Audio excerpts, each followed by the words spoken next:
না, এখন যে পরিস্থিতি আছে আমাদের কয়েকদিন ধরে খুব বৃষ্টি যেটা গেল, তো থিবা এমনিতে অঞ্চলটা একটু নিচু অন্যান্য এলাকার থেকে, এবং এখানে কুয়ে নদীর যেটা একটা চরিত্র আছে যে প্রচুর জল একসাথে পাস করতে পারে না, কেননা ওখানে প্রচুর নব্যতার অভাব আছে। তো সেই জায়গা থেকে আমরা একটা পরিদর্শনে এসেছি এবং ব্লক প্রশাসন থেকে তারা সবসময় এই বিষয়ে ওয়াকিবহাল আছে, তারা দেখছে, নজর রাখছে। এবং এখন আমরা এসে যে পরিস্থিতিটা দেখছি, জল কিন্তু গতবারের থেকে অনেকটাই নিচুতে আছে, যদিও অল্প পরিমাণে বাড়ছে। তো এই বিষয়ে আমরা ওয়াকিবহাল আছি, ব্লকের টিম তারা সবসময় সজাগ আছে এই বিষয়ে।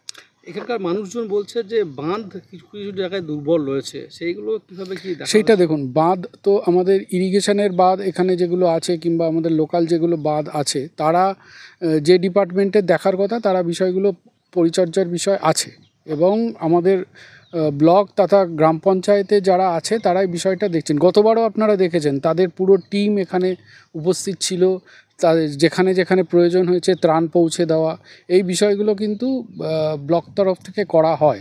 তো এই বিষয়ে এখানে কোনো পরিষেবার দিক দিয়ে কোনো খামতি হবে না, এইটা আমি আপনাদের সবাইকে অ্যাসিওর করতে পারি।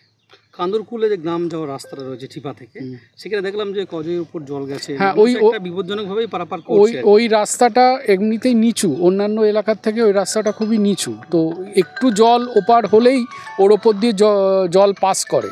আমিও আসার সময় দেখলাম জায়গাটা, তো আমরা আশা করছি এর থেকে আর জল বাড়বে না, তো হোপফুলি এই পরিস্থিতি কেটে যাবে। কীরকম কী ব্যবস্থা নেওয়া হয়েছে ওভারঅল টোটাল?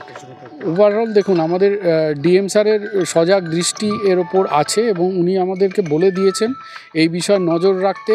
আমাদের প্রত্যেকটি ব্লকে এবং গ্রাম পঞ্চায়েতে রিলিফ মেটেরিয়াল যে যা আছে সবই পর্যাপ্ত পরিমাণে সেখানে মজুদ আছে, যখনই যেখানে প্রয়োজন হবে আমরা সেখানে পৌঁছে দেবো। আজকে কি দেখলেন পরিদর্শন? কি আজকে পরিস্থিতি দেখলাম, মোটামুটি জল যে পরিস্থিতিতে আছে এখন অতটা ভয়ের সেরকম কোনো কারণ নেই, কিন্তু এর থেকে যদি জল বাড়ে আমাদের আরও সক্রিয় হতে হবে। ঠিক আছে।